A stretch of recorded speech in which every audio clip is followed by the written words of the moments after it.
hawaasni keenya maali wanni nu ofiis gargaaree mootummaas gargaaruu qabu summii fayyadamuu haa dhaabanii. Ergaa jabduudhaan hawaasaaf qabu summiin jimaa irratti midhaan adda addaa irratti biifaa jiran kun lubbuu namaa gaagaa. Keessaafuu addatti summiin dhala namaatiif hin barbaachisne didiitii. Didiitiin jireenya ilma namaaf balleessa.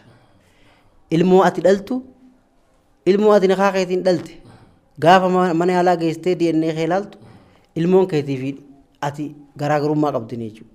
Haga sadarkaa jireenya kee balleessu waan ta'uuf didiitii yoon ifirraa fagaatan hedduu takka gaarii ta'a.